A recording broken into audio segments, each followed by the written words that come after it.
শ্বশুরকে অস্ত্র দিয়ে আঘাত, ঘটনাস্থলে গ্রেপ্তার জামাই। নেশার জন্য ছটফটানি, টাকা না দেওয়ায় স্ত্রীকে বেধড়ক মারধর, মেয়েকে বাঁচাতে গিয়ে জামাইয়ের হাতে ছুরির আঘাত হলেন শ্বশুর। মঙ্গলবার মধ্যরাত্রে ঘটনাকে ঘিরে ব্যাপক চাঞ্চল্য ছড়ালো মালদহের চাচল থানার সিহিপুর গ্রামে। আশঙ্কাজনক অবস্থায় হাসপাতালে চিকিৎসাধীন শ্বশুর, ঘটনায় ধৃত জামাইকে গ্রেপ্তার করেছে পুলিশ। পুলিশ সূত্রে জানা গিয়েছে, চাচল থানার সিহিপুর গ্রামের বাসিন্দা রাস আলী, সে একজন নেশাগ্রস্ত যুবক। বিয়ের পর থেকে বাপের বাড়ি থেকে নেশা করার জন্য টাকা চাইতে বলতো স্বামী। মাদক সেবনের টাকা না পাওয়ায় নিজের স্ত্রীকে বেধড়ক মারধর করে রাস। গতকাল রাত্রে মাদক সেবনের জন্য স্ত্রীর কাছে টাকা চায় মাদকাসক্ত স্বামী। এরপরেই টাকা না দেওয়ায় স্ত্রীকে বেধড়ক মারধর করে স্বামী। মেয়েকে বাঁচাতে ঘটনাস্থলে পৌঁছায় বাবা আরিফুল হক। এরপরেই জামাই শ্বশুরের মধ্যে বাঁধে বর্ষা। শ্বশুরের পিঠে চাকু দিয়ে আঘাত করে জামাই বলে অভিযোগ। স্থানীয় বাসিন্দারা তড়িঘড়ি আরিফুল হককে উদ্ধার করে চিকিৎসার জন্য হাসপাতালে নিয়ে যান। অন্যদিকে গুণধর জামাইকে ধরে পুলিশের হাতে তুলে দেন গ্রামবাসী। গোটা ঘটনা নিয়ে চাচল থানায় ধৃত জামাই রাস আলীর বিরুদ্ধে লিখিত অভিযোগ দায়ের করেন শ্বশুর আরিফুল হক। আপনারা দেখছেন এমএস নিউজ ইন্ডিয়া। বলছি যে আমার মেয়েকে অনেক মারছে, অনেক দিন থেকে, মানে যতদিন থেকে 8-9 মাস মানে বিয়ে হবার হয়েছে, অনেক দিন থেকে মারছে। কি কারণে মারছে? মারছে কেন?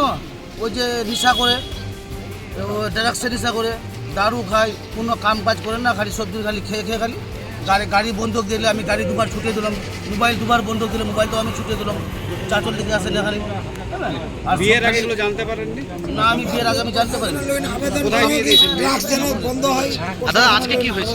আজকে ওরে আমার মেয়ে বললে কি বলে অনেক মারছে, আমার ভাতিজি বলে অনেক মারছে, তুই বেটিকে নিয়ে, গ্রামবাসী বলে তুই মেয়েকে নিয়ে যা। আচ্ছা, তো আমি আনলাম আমার জামাইকে নিয়ে আর আমার ভতিজাকে নিয়ে আমি আসলাম, আনতে আসলাম। আচ্ছা, তো আমি আসার পরে দেখছি স্ট্যান্ডে, একদম বাস স্ট্যান্ডে ওই শ্রীপুরে অনেক লোক ঢেরে আছে। দেখছি ওখানে দেখছি আমার মেয়ে আছে, আমার জামাই আছে, মানে অনেক মারছে সবাই। স্ট্যান্ডে আমার মেয়েকে মারছে অনেক। স্ট্যান্ডের বুকেই মারছে? স্ট্যান্ডে কত 100-150 লোকের স্ট্যান্ডে সবার সমাজের মারছে। আচ্ছা, তো আমি বলছি তো কেন মারছিস? না হবে তো আমাকে দিয়ে দেন, আমি নিয়ে চলে যাবো। হ্যাঁ হ্যাঁ, তো বলি না বেরে তোকে বেড়ায়, তোকেও বেরে মারো। আচ্ছা, লোকজন কেউ ছিল না? লোকজন ছিল, অনেক লোকজন ছিল। তারপরে লোকজন আমাকে চাকুটা পেয়ে আমি এরকম ঘুরলাম, আমি ভাবিনি তো চাকু মারবে।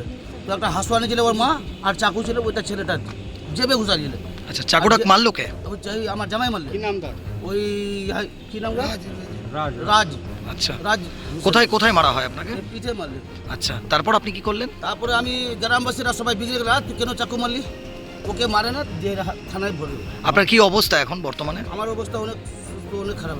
আচ্ছা, কি চাইছেন আপনি একজন? আমি ওকে চাইছি, ওকে শাস্তি হোক। এবং মেয়ের উপর যেভাবে অত্যাচার চলছে? মেয়ের উপরে অনেক মারছে, একদম অনেক থেকে মারধর, অনেক মেয়েকে মারছে। আপনার নাম? আপনার নাম? আমার নাম আরিফুল হক।